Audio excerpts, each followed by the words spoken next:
usual courtesies. And I call the member for Hawke. Thank you, Deputy Speaker. It is a great honour to stand here in this parliament, embedded beneath a grassy hill, on the lands of the Ngunnawal and the Ngambri people, the traditional custodians of the Canberra area. I pay my respects to their elders, past, present and emerging. I also acknowledge the Wurundjeri and Wathaurong people, who have for millennia been custodians of the earth, the trees, the water, the animals and the sky that now make up the electorate of Hawke. I extend my respects to the First Nations members of this parliament and to all First Nations people here today. The Uluru Statement is a gracious offering, a roadmap towards reconciliation, voice, treaty, truth. If, like me, you believe in Australia and believe it to be the greatest country on this planet, then we must have the courage to face history, find a shared truth, and forge a future together with our Indigenous sisters and brothers, steeped in the confidence of justice. I thank and applaud the Prime Minister for his characteristic conviction and leadership on this most important matter. Deputy Speaker, I would not be here today but for two extraordinary women. My mum, Penelope, and my partner, Zoe. My mum is an educator, a unionist, a community activist and a matriarch. The sharpest of intellects and with the strength of weathered granite. Mum devoted her professional life to public education. She lived her collectivist values every day and proselytised them as she weaponised education against structural disadvantage, inequity and misfortune in our community. Mum raised my younger brothers and I here in Canberra, in Tuggeranong, the deep southern suburbs, far from the civic splendour of the parliamentary precinct. She poured her love into us. She was the patient, omnipotent manifestation of security and protection. And occasionally, the furious personification of consequence when circumstances demanded it. My brothers, Joshua and Isaac, are testament to her parental artistry. They are men of integrity, of consideration, of humanity and of humour. With all my love and pride, I acknowledge them and their beautiful families. Josh, his partner Sylvie and their son Ernest, and Zach, his partner Ella and their children Jean and Clement. Mum, thank you for your unwavering, limitless love and for giving us absolutely everything you have to give. I love you very dearly.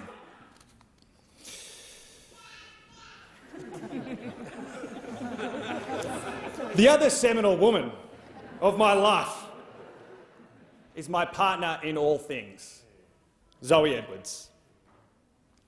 Zoe is my best friend, my confidant, the person I most admire. She's the smartest, funniest, most passionate, compassionate and inspiring being to grace this planet.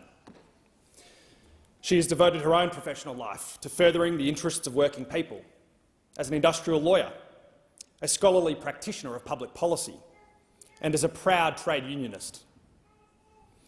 Our life together is gloriously lit in chaotic technicolor by our beautiful children, Hunter, Banjo, and the eagerly anticipated little sister in Mum's tummy. Honey, Banji, little sister, I'm sorry for the inevitable sacrifices that we have chosen for you to make. Like all the other parents here, we make these sacrifices so that you and your generation can inherit a world that is kinder, stronger and more just. You are the sun and the stars and the very quiet space in between of our universe. Mum and I are so proud of you, and we love you with every atom of our beings. And Zoe, I lack the eloquence required to give lyrics to the music of our life together. I love you and I adore you. Thank you. I also want to acknowledge the presence of Zoe's mum, Sarah, a fiercely loving mother and grandmother. Thank you for being here and for all that you do.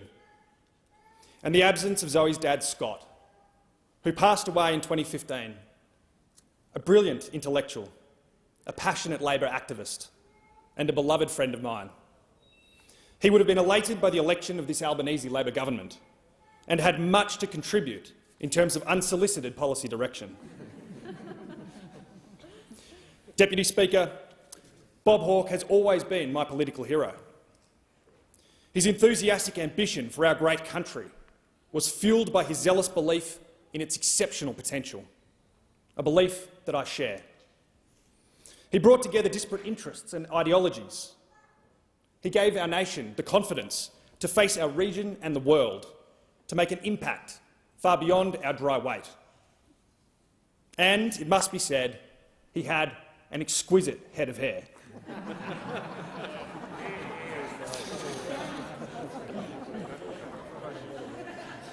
In humbly standing here as the inaugural member for Hawke, named for this great Prime Minister and a patriot, I pay tribute to him, his legacy, to Blanche Dalpuget and the extended Hawke family. The electorate of Hawke is aptly named, encompassing places and people that I believe Bob would have been proud to be associated with. Stretching from Sunbury, Bulla and Diggers Rest in the northeast, with Clinch Hillside on the outer edge of Melbourne suburbia. Heading west, Melton is the geographical heart of Hawke, before the Western Freeway drops down into the evocative agrarian valley, where Bacchus Marsh lies at the convergence of the mighty Werribee and Lerderderg rivers. Further west again is the beautiful town of Ballan, where Zoe and I have chosen to raise our family. To the north is the gold rush town of Blackwood, surrounded by the wilderness of the Lerderderg and Wombat forests, and to the south, the Brisbane Ranges, straddled by the bucolic regions of Berrimboke and Ballyang. Our communities are diverse. We have some of the fastest growing parts of Australia. Melton is on track to have a bigger population than Canberra by 2050. Where the grazing and rock farms yield to new houses and new families, families buying their first homes, in many cases establishing themselves in Australia for the first time. In all, working hard to make a better life for themselves and their loved ones. These pioneers contribute richly to the social, cultural and economic fabric of our existing communities, and we welcome them. But these enriching changes also bring significant challenges. Population growth is putting our physical and social infrastructure under immense pressure. After a decade of willful investment failure by those opposite, our roads and transport infrastructure are inadequate to service our communities, severely impacting our quality of life and, in some cases, our safety. Our primary healthcare system is collapsing. It takes weeks to see a GP. Our modest hospitals can't handle the increased demand and lack the capability to treat the complexity of conditions that come with population explosion and diversification, much less a global pandemic. We have great schools and dedicated teachers, but enrolments are rapidly increasing. We need better facilities, and our teachers need a federal government, this federal government, that will have their backs and value their toil. In all of Hawke, we have no TAFE, no university, no public technical or trade apprenticeship school, no local education prospect beyond Year 12 for our kids to aspire to. We need jobs, local, secure, well-paid jobs, and we need the economic investment to sustain those jobs perennially. The people of Hawke are workers, and through that work they contribute to our society and they derive dignity. We are the teachers, the healthcare workers, the cleaners, the farmers, the drivers and the baggage handlers. We work in hospitality, childcare, factories, construction and transport. During COVID, the workers of Hawke kept our country moving, delivering medicines and vaccines, caring for our loved ones, maintaining our domestic supply chains and putting food on our tables. They paid a disproportionate cost for these contributions with their health and the health of their families. Deputy Speaker, like the people I represent, I am a worker. When I first left school, I worked as a labourer in a factory in Queanbeyan. I've washed dishes, I've cared for kids, I've answered phones in a call centre, I've advised on policy, campaigned for the things I believe in, and I've been a partner at one of the biggest firms on the planet. I am equally proud of each of these contributions, and from each I have learned something of myself and of our world. I've learned how to fight for the things I believe in. I'm here to fight for the people and communities of Hawke and play a role in the fight for our national interests. The electorate of Hawke was drawn from McEwen, Ballarat and Gorton. I want to acknowledge and thank my Labor colleagues, Rob Mitchell, Catherine King and Brendan O'Connor, for their support during the campaign and for previously representing our communities so admirably. And while I get the great honour of standing in this place, Labor's victory in Hawke is owed to the collective heroic efforts of Labor members, union comrades, community activists and friends. Thank you Brad McPherson, Chantel and Brad Yates, Ryan Little, Ravinda Kaur, Derek Simpson, Brad Stewart, Rhonda Edmonds, Daryl Baker, Tor Roxburgh, Barry Agg, Kylie Spencer, Nathan Miles, Jared Bell, Andrew and Shannon Gould, Russell Bell, Ed Abrahart, Joe Fox, Ben Davison, Ken Hardy, Ash Vandenberg, Lara Carley, Steve Abushi, Carly Moore, Tuta Tien, Beth Mapleston, Greg Fleming, Glenn Barfoot, Chris Wells, and the great Andrew Tiny McLean, and so many more. A special acknowledgement of the wonderful people associated with the Khalsa Shaoni Sikh Temple in Plumpton, especially my dear friends, Gadashan, Avtar and Sima. At the vanguard of our campaign was my campaign organising team, Nat Gonzalez, Cam Hine and Tal Palak, all led by the brilliant Gabriella Dawson. I am also grateful and humbled by the support I received from our sisters and brothers in the trade union movement, Michael Donovan in the SDA, Dylan White in the AMWU, my friends at the ETU, ASU, RTBU and ANMF. I particularly want to acknowledge the mighty Transport Workers Union. I'm a proud member of the TWU and am ever grateful for the support and friendship of Secretary Mike McNess, former Secretary John Berger, National Secretary Michael Cain, National Assistant Secretary Nick McIntosh, and all of the TWU organisers and members. I especially want to acknowledge and thank my great friend, Assistant Secretary Mehmet Suleiman. Mem has devoted his life to serving the members of our union, to fighting for their rights and for their safety. I would not be here were it not for his friendship, encouragement and strategic nous. I am eternally pledged to our union's struggle for safe rates and better conditions for all transport workers. As I find my feet in this new role, I am very ably supported by the best of staff, Henry Fox, Di McAuliffe and Millie Page. Thank you for your wisdom, passion for our community and tolerance of me.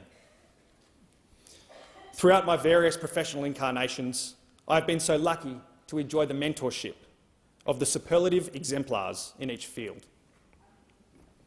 Deputy Prime Minister Richard Marles, a person who approaches politics, public policy and life with the deepest of consideration and intelligence. Senator Don Farrell, my first boss in politics, who along with his wife Nympha remains my benchmark of integrity and decency in our business.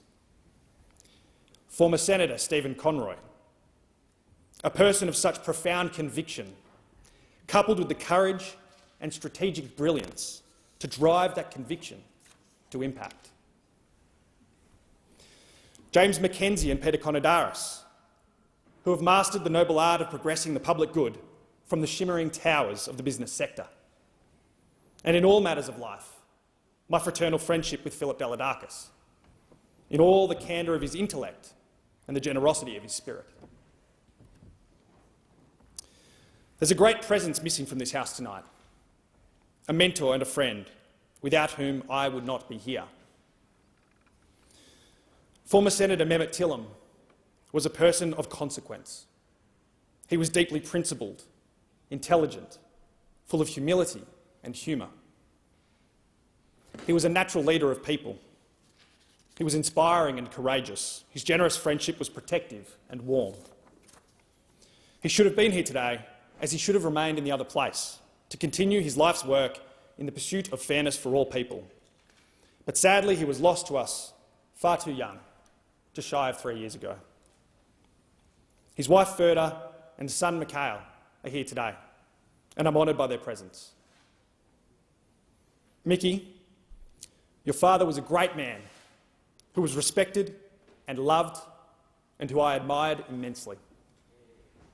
He loved you so very much, and he was so proud of you. You were the absolute centre of his universe. Thank you both for being here today.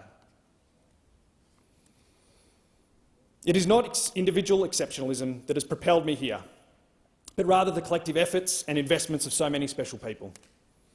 I've mentioned some already, but there are others who must be acknowledged for their talents and friendship, those who have watched upon the wall and laboured with me for our shared values. Ella George, Noah Carroll, Cal Viney, Tig Huggins, Basil Talal, Samuel Lynch, Emma Henderson, Jet Fogarty, Martha Haylett, Christopher Ford, Hakia Natalie Suleiman, Chris Lovell, Steve Palmer, Cos Samaras, Alan Griffin, Ros Spence, the Palmer Street family, the Comrades, the Memorial Ducks, the ANU Foresters, the PwC crew, and the MBS legends. Thank you to the team at Victorian Labor and ALP National Secretariat for executing a brilliant campaign. Thank you to my Labor colleagues, friends whom I admire and am proud to count amongst. And thank you to Prime Minister Anthony Albanese for your principled leadership and for reminding Australia that we are a compassionate, intelligent and ambitious nation. As I have already said, I am here to fight for the people of Hawke and to stamp our values upon the national conversation. Fundamental to the issues we face as communities and a nation is the concept of prosperity. I don't speak of the false prosperity espoused by those opposite, measured only in financial wealth and its competitive accrual. I speak of the prosperity enjoyed by healthy citizens, both mental and physical, where we and our loved ones can access world-class healthcare as a matter of right. I speak of the prosperity of opportunity, provided and inspired by access to education, training, fulfilling employment and vocational pride. The prosperity generated by quality of life, civic structures and infrastructure that facilitate our social and economic contributions, our moral and monetary reward, and the expedient return to the embrace of our families.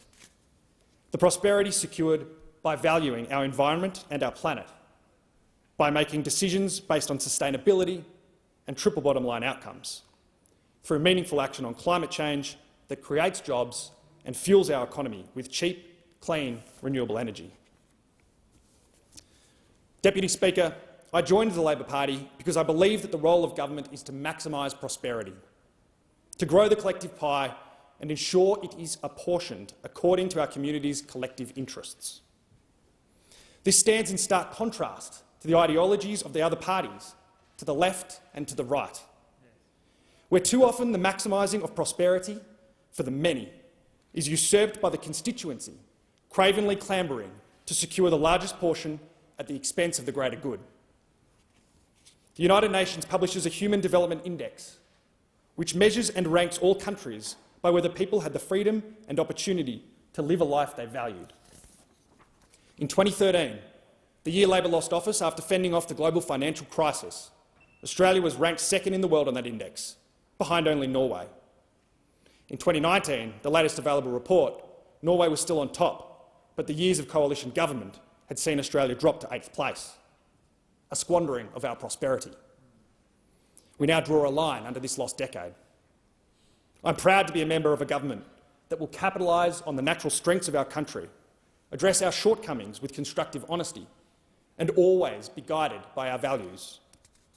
We will invest in a prosperous future, in health and education for our children and theirs. We will face the historical injustices perpetrated against Aboriginal and Torres Strait Islander people. We will unlock Australia's true economic potential by investing in Australian industries, fuelling them with sovereign and renewable energy supplies, and creating secure, well-paid jobs.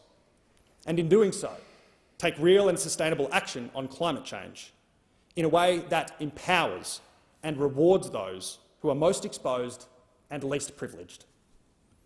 We must rebalance the relationship between workers and employers, reform our broken bargaining system to ensure labour is properly priced and real wage rises are realised by working people. We are pursuing the most ambitious of programs, and we have the energy, the passion and the capability to deliver real and lasting prosperity for our country and our communities. And then, in the dusk of day, when we have fought and delivered for the communities of Hawke, of Australia and our region, I'll go home, where I belong, with my family.